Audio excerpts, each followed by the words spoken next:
And then I'm going to introduce myself. My name's Irene Pasternak. I'm a Feldenkrais practitioner.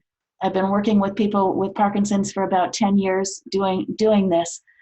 My goal in this series is to help you get more comfortable as you're sitting, feeling a little calmer, improve your balance. And then I'm hoping that as the series goes on, we can start working on some other movement challenges that are unique to the people who are there that day. The basics again, nothing should hurt. If something is uncomfortable, do it smaller and slower. Stay in your realm of easy motion. Okay, so we're going to go ahead and start the lesson now.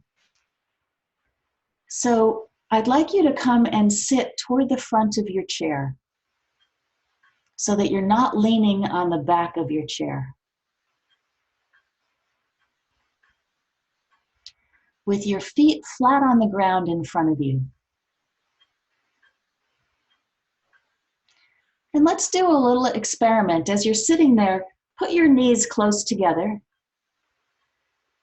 and feel what's different when you put your knees close together or if you put your knees wider.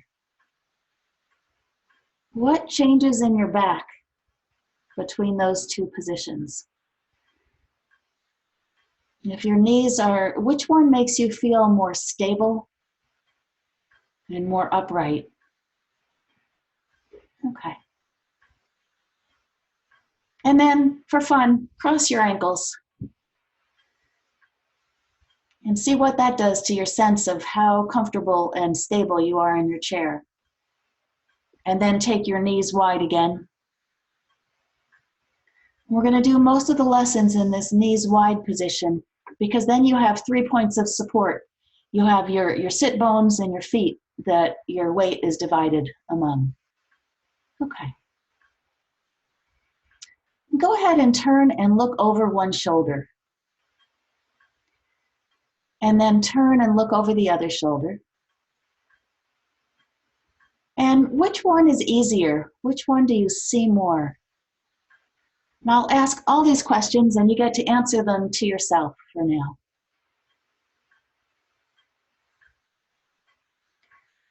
I want you to pick your easier side to work with, whichever side you can see a little further or feel more comfortable looking over your shoulder. And where is the break? What part of you says, that's as far as I'm turning my head, any further would not be good? Sometimes people feel it in their neck.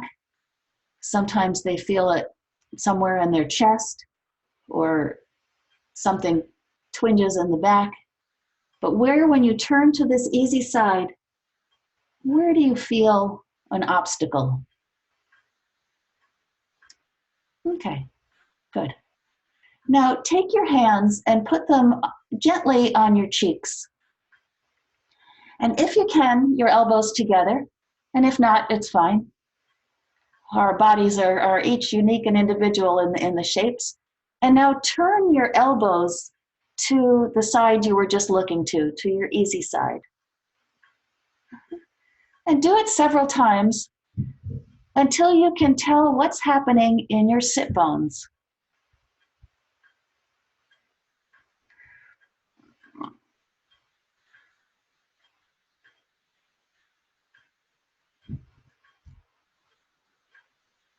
And put your hands down.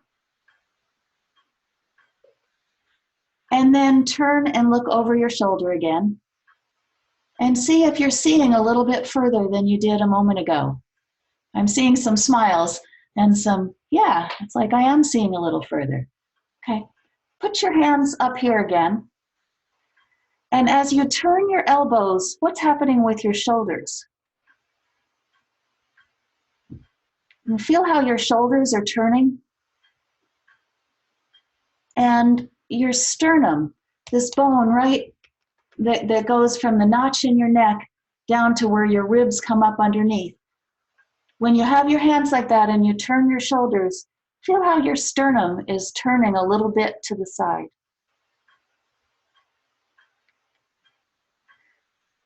And then begin to notice your knees.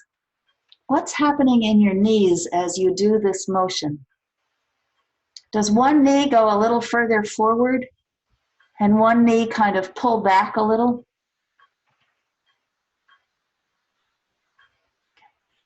And rest your arms. And turn and look over your shoulder again and see what it's like. Wow, now we have some people who are beginning to look like chickens and beginning to be able to see behind yourself. Okay, so I want you to take your right hand and put it under your bottom and feel and find your sit bone.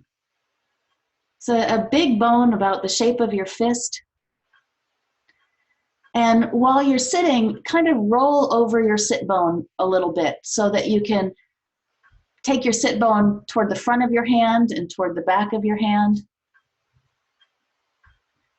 And go a little left and right on that sit bone.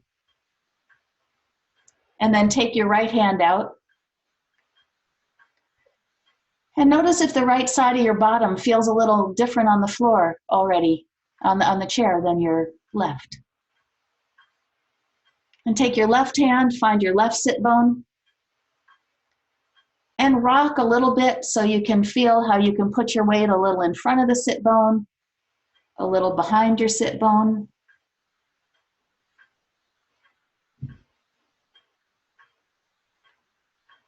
And take your hand out.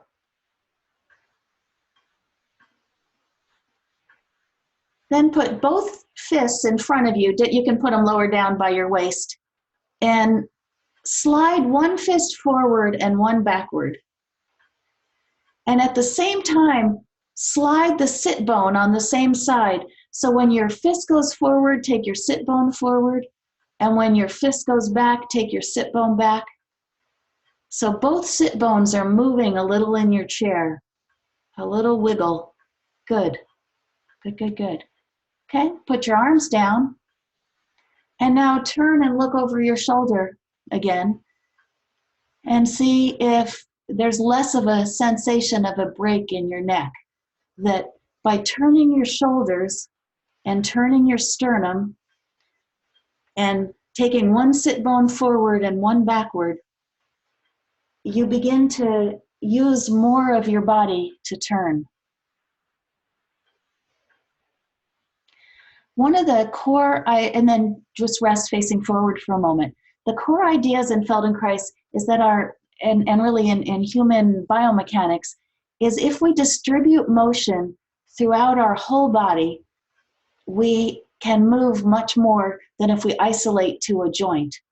And so thinking about that, if you're moving your sit bones, you've got 24 vertebrae going up between your sacrum and the base of your skull. If you think about moving the sit bones and then turning each vertebrae, I kind of visualize the vertebrae as having handles on both sides, the little wings that stick out, and you turn that. And just go up your spine, thinking about turning each vertebrae a little bit. Go ahead and try that and see if that lets you see even further around yourself.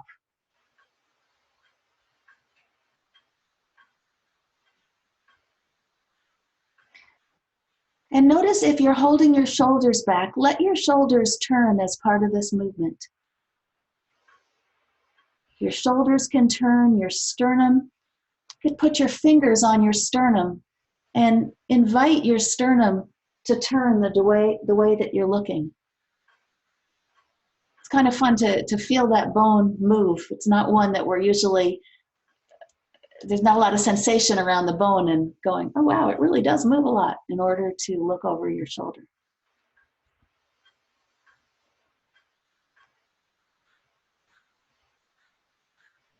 Okay. Now, look down for a moment and then look up. Okay. And stop. One of the other core things about human movement is that we move based on our mental image of ourselves. There's a part of our brain in the sensory cortex and the motor cortex right up in the front part of the brain that's a little map of ourselves. And the way most of you just looked down and looked up, it looks like the map you have in your head is you've got a lollipop for a head and a short little stick. And so to look down, you use your neck to look down and your neck to look up. Kind of like turning sideways, at the beginning, everybody used the short stick of the lollipop. Let's turn sideways once using the short stick. Just turn your neck and see how far you can see. And then use a long stick that goes from your neck down to your pelvis, and turn the long stick and see how far you can see to the side. Okay. So same idea for looking up and down. When you look down, use the long stick. So let's see if I turn it sideways, but here, I'm gonna step back a little bit. Oops. Step back a little. So when I look down, if I round my back, I can see more of the floor. And when I look up, if I arch my back, I can see more of the ceiling. So go ahead and try that a few times, where you're making yourself like a letter C, looking down and looking up. If you do yoga, this is like the cat and the cow.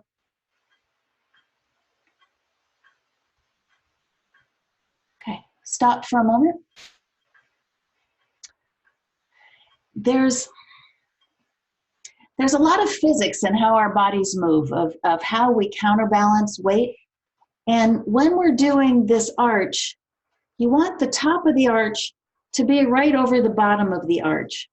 So when you look up at the ceiling, you don't want to lean back. You don't want your shoulders to go back. You want your shoulders to stay over your hips. And you push your chest and your belly forward. And that way it's not stressful on your back. And when you go down to look down, imagine somebody's holding your pants right by the belt loop in the back, and they pull that part of you back. So your whole pelvis tilts a little backward and a little forward.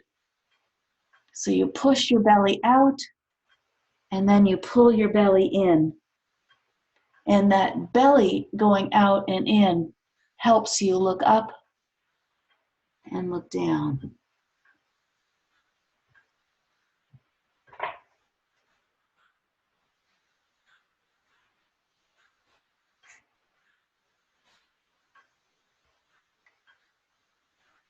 Okay, put your hands up in front of you, kind of gently touching your palms, not pressing. And begin to take your hands up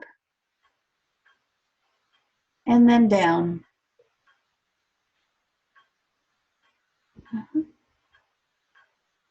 And let your eyes follow your hands. So when your hands go down, your eyes look down and you round your body a little bit. And when your hands go up, you push your belly forward and your eyes look at your hands.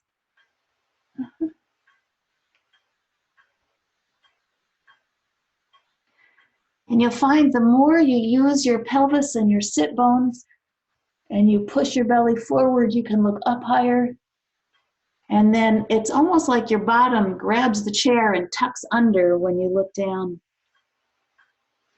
Okay, good. And pause for a moment.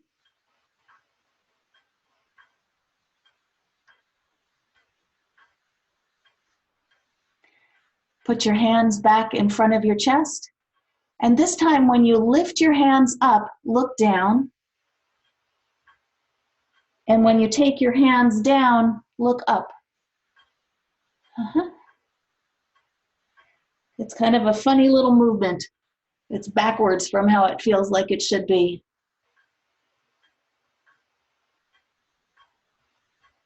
Good. And rest your arms. And now look down again and see if you can feel your spine making that lovely curve, that lovely C shape, and your sit bones grabbing the chair and rolling on your pelvis, rolling your pelvis as you look down. And then as you look up, your belly is out, your chest is out. This part of you, your chest gets wide. Okay. So now put on whichever side you were turning toward, put both hands on that thigh. And turn that way as if you're beginning to look over your shoulder. Put all your weight on that sit bone, on that side. And in this position, pull your belly in and look down. And then push your belly out and look up. And go down and up a few times.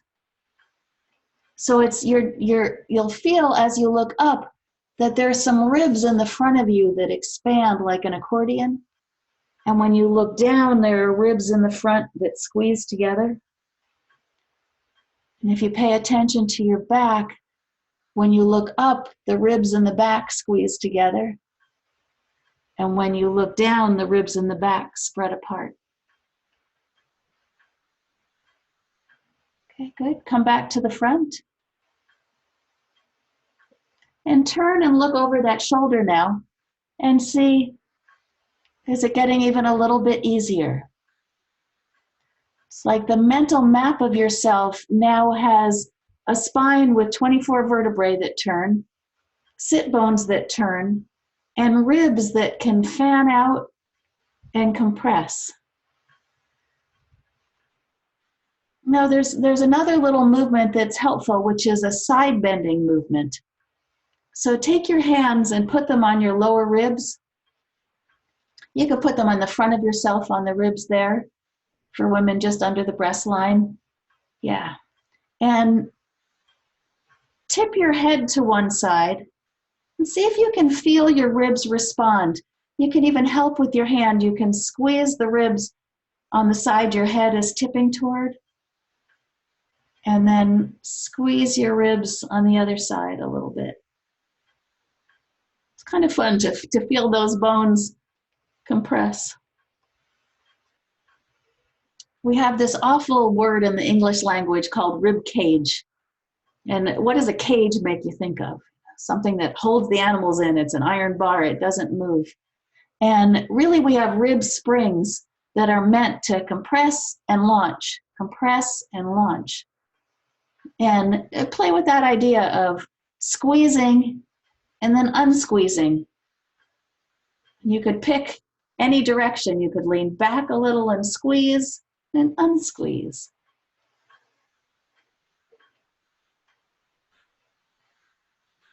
This is where power comes from, is that squeeze and unsqueeze, the coil and uncoil. Okay. And turn and look over your shoulder again. Yeah. Okay. Now let's play with our eyes a little bit, because eyes are a really important part of mobility. So go ahead and turn as far as you can to the side that you're turning toward and stay there for a moment. And while you're there, move just your eyeballs a little left and right. So your eyeballs look out of the corner of one eye, and then they look out of the corner of the other corner. And you might feel some stiffness as you do this. And you might find that some of the stiffness happens from your tongue. And so try taking your tongue with your eyeballs. So you're sitting turned to the side, and your eyes and your tongue are going left and right together. Mm-hmm. Okay. And then try taking your tongue opposite your eyeballs.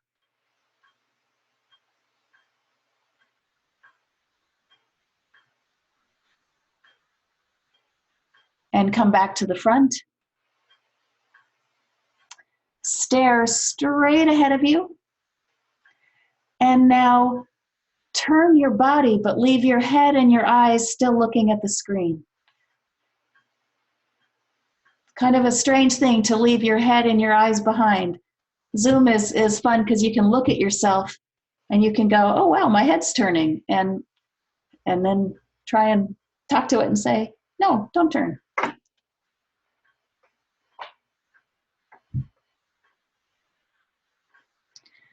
Okay, and now just turn and look to that side and see if it's feeling even a little bit freer than it was before.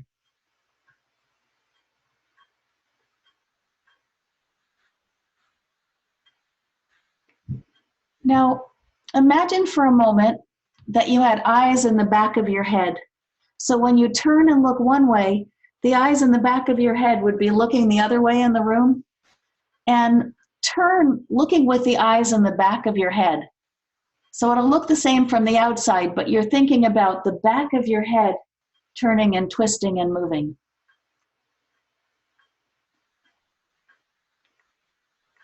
And then compare that to using the front of your eyes, and your eyes scan around the room as you go, as you look. Which do you like better, the back of yourself or the front? Which one makes you turn further?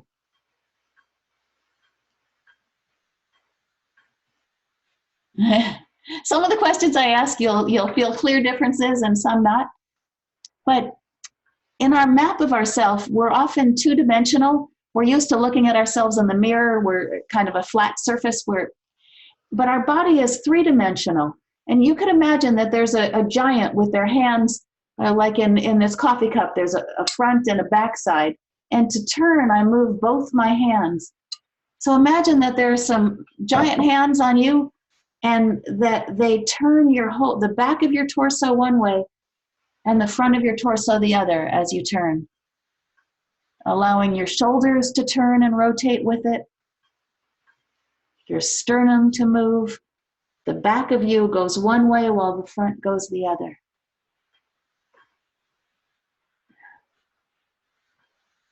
Now, if we weren't all stuck at home, you would find turning and driving a lot easier than usual. Because when you distribute the motion through your whole torso, it works better. Now, when you're turning, what's happening with your feet? Do they help you turn? Is there some way that one foot pushes into the floor? Your knee moves forward. And do a little experimenting with the foot that you feel helps push you into the turn. And put your weight out underneath your fourth toe, sort of in line with your fourth toe, so that the outside edge of your foot presses down as you turn. You might find your hip on that side you're turning away from lifts a little bit off your chair. And then try rolling your foot so your big toe presses down, and see if you like that better. You could go back and forth, once press with the outside of your foot, once with the inside, and see which feels nicer in your body.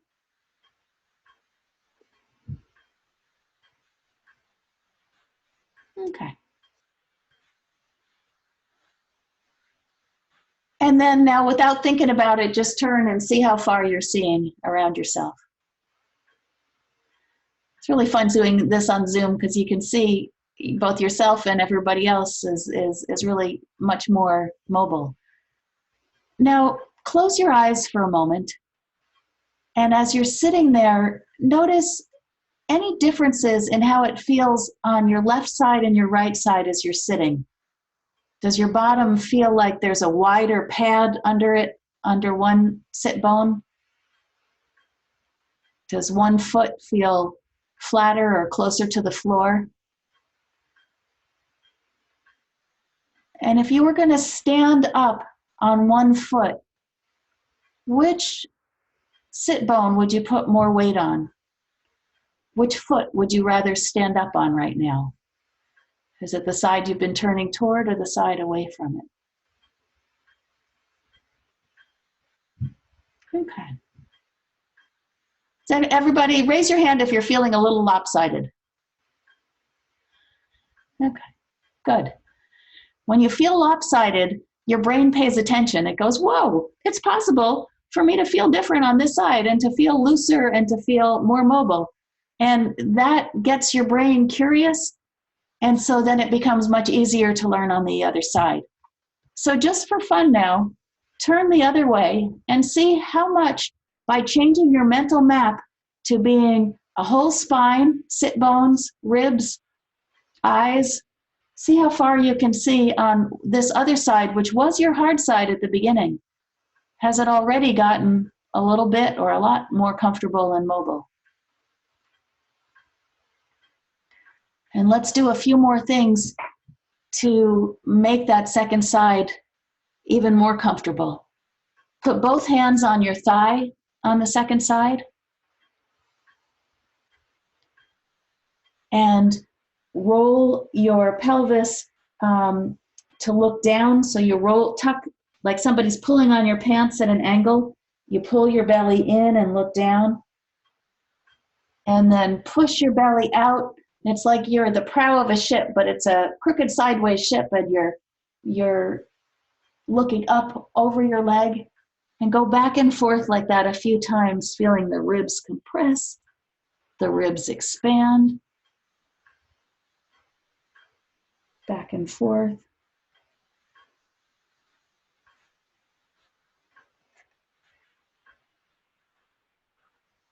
Come back to the front and turn and look that way, see how it's going now. Play with your feet a little bit of which foot do you push with to help that turn happen.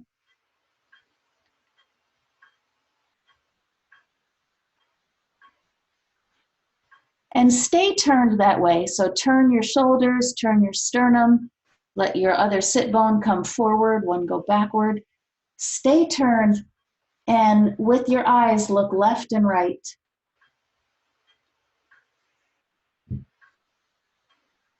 And let your tongue move left and right.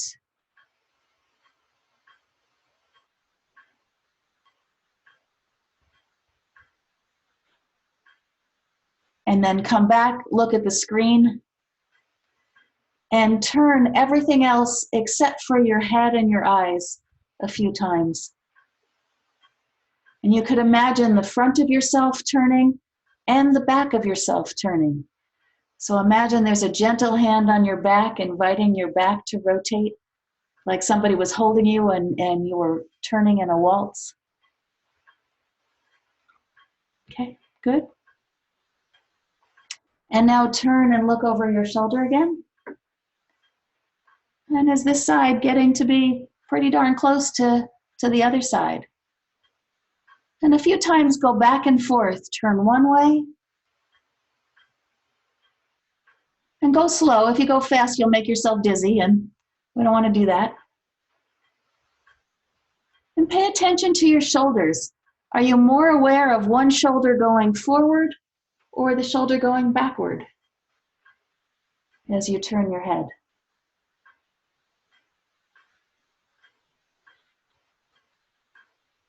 And is there anything you're doing on your easier side that you feel like, oh, I'm not quite doing that on my harder side?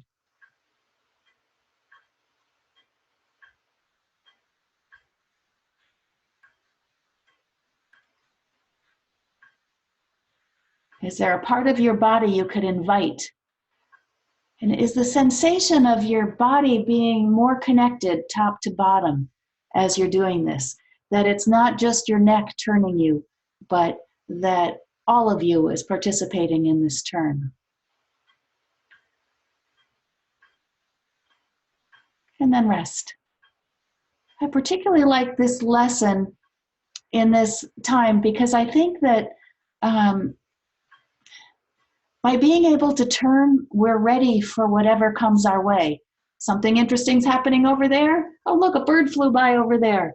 But that ability to take your body and orient to different places allows you to stay more engaged and more ready for whatever craziness is happening in your stay-at-home world today. So that is the content of the lesson today. I'd love to hear some people talk about their experiences of it. And I want to remind you, if you haven't yet typed your information into the chat, I would appreciate if you could do that. I need your name, zip code, and email address. And the chat button is at the bottom. But if you want to speak, you can click your unmute button and then speak. It'd be lovely to hear from a few people. Well, this was fascinating to me. I've had stuck hip and pain, really bad pain for months now. And the pain, I had pain injections and the pain resolved somewhat, but my body is stuck in this movement. And it's almost like my body thought I was cheating if I would move more than my head, you know? And, and it's like, oh no, you guys can move. It was really, really helpful. I mean, when I started, my shoulders were very uneven, they're more even now. So it's like remembering, oh, that's how you move. That's a lovely way to describe it, because we're relearning how to learn how to move like when we were babies. When you're a baby, you don't think I should just move my head. You think, I want that toy. And when you put everything you've got into getting that toy, and when you distribute the motion, everything gets easier. And we develop these movement patterns for a reason. It's like you sprain your shoulder and then you tighten everything up because you are in pain, and that's necessary when you have an injury. But then the injury heals and you forget that, oh yeah, it's supposed to be part of the team again. So it's natural that people, as we age, a lifetime of injury and emotional patterns as well, restrict our movement, and we have to relearn how to move as a team. It's so wonderful at this time because we are not getting PT or care. So when we call the doctor with pain, they just layer on another muscle relaxant or whatever. And so this is real. I'm really grateful for you for doing this, because this is what we've got, and it's really, really helpful. Yeah, and you don't need another muscle relaxant. I mean, we drugs. If you can avoid drugs, I mean, I think that's something we all are trying to do, is not take the medicines. And to move, when you get up and you start doing things, you'll probably find things like unloading a dishwasher have gotten to be a little bit more graceful, a little bit more comfortable, so that you can feel like you're dancing the motions with your ribs and your spine. But I think the question of the week, as you're moving around today and tomorrow before Thursday's class, is, when do I put an unnecessary rule on myself? Like, good people only move their necks. And when you notice you put a rule on like that, you kind of automatically take it off. So that, Irene? Yeah. I'm a little confused on what the schedule is. Is it Tuesday and Thursday for some number of weeks? Yes, for the month of April. Tuesday and Thursday for the month of April. Oh, so it's both days. Both days. We'll do different lessons each day. I was thinking that on Thursday I'll do a lesson that helps you get in and out of a chair more easily. So just the transitions from standing to sitting to make them feel lighter and yeah. I'm sorry, it's through the last week of April. Yes, through the last week of April. So Thank you. Join when you can. Thank you.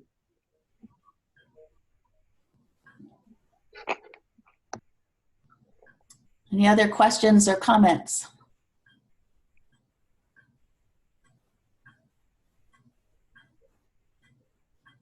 Dot, I see you talking, but you're muted. So, shall we? Okay, Dot, I just unmuted you. Oh no, it won't let me. You have to unmute yourself.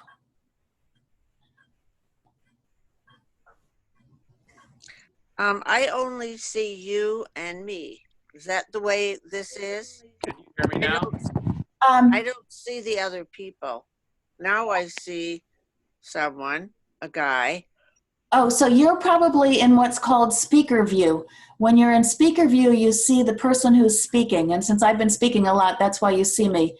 And somebody else said something, so you see them. Up in the upper right corner, there's a thing where you can choose between speaker and gallery view. Gallery view, you see everybody. and speaker. Upper right corner, I see the word leave in red. Oh, you're on an iPhone. It might be in a different corner. Just move your mouse in a circle around your Zoom window until you see the choice for speaker and gallery.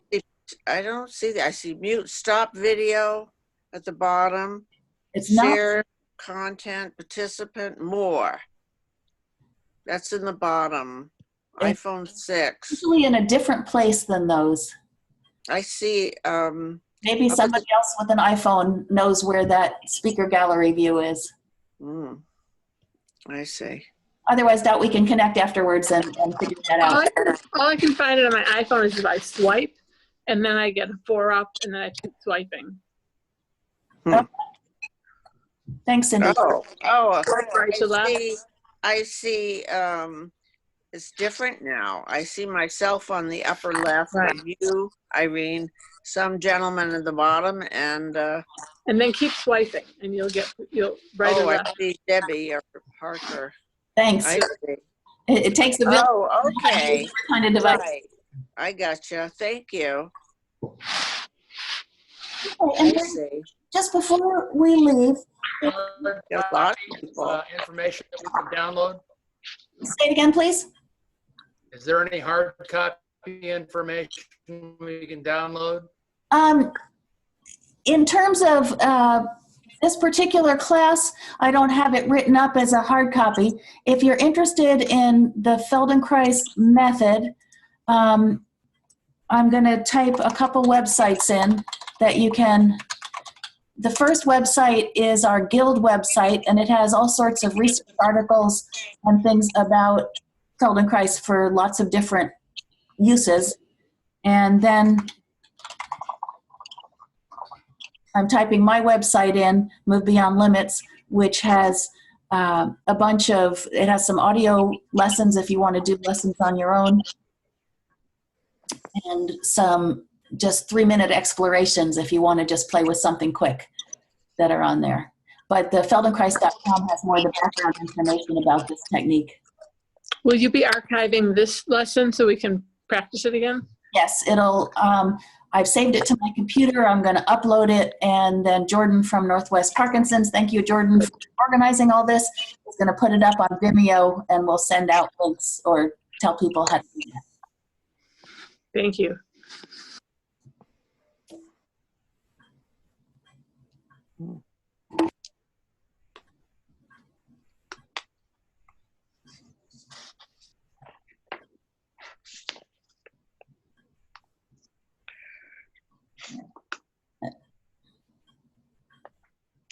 So I guess we're done for today, right? I didn't get that website. So it should have showed up in the chat. So if you, And it left quickly. you have to open the chat again, and it should still be there, but Feldenkrais.com. So it's the same word that was in the invitation with a .com on it. That's the Okay. general information about this. Okay, thank you. You're welcome. All right, let's call this done for today then. Oh, go ahead. How do we register for the next class? Jordan, do you want to talk about the registration online, or should I give people the direct link?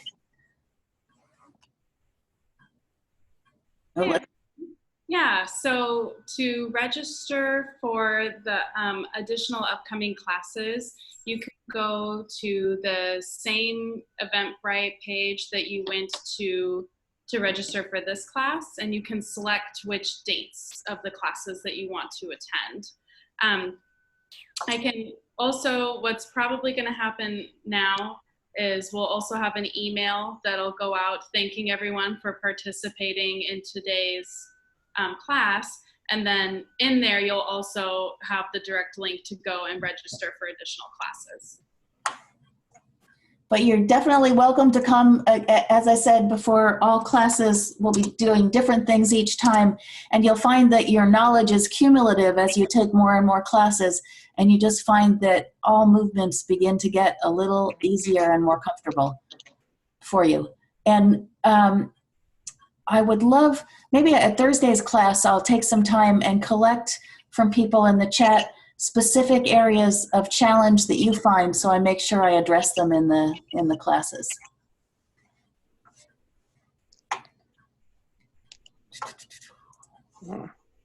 Okay. And Okay. Thank you very much. you're welcome. Thank you all for participating, and for many of you for trying something new, which is always really exciting to learn that there's a new way to take classes. Northwest Parkinson's has other yoga classes and other classes available online, and it's so nice to break up the day with a group of people. And Yeah, thank you. all right, so I'm Okay. going to go ahead, Robert Sweeney, but you don't look like a Robert. Whoops, wait a minute, because you're muted, so I'm not hearing you. Let me unmute you. Okay, go ahead. We didn't participate today. I'm here on behalf of my husband. We're going to participate Thursday. We're in Boise, Idaho. We're wondering if your 10:30 start is Seattle time. Yes, the 10:30 start is Seattle time. Perfect. We'll see you Thursday. Thank you for doing this. You're welcome. Hey, thank you to everybody who showed up too. Okay, bye. Bye.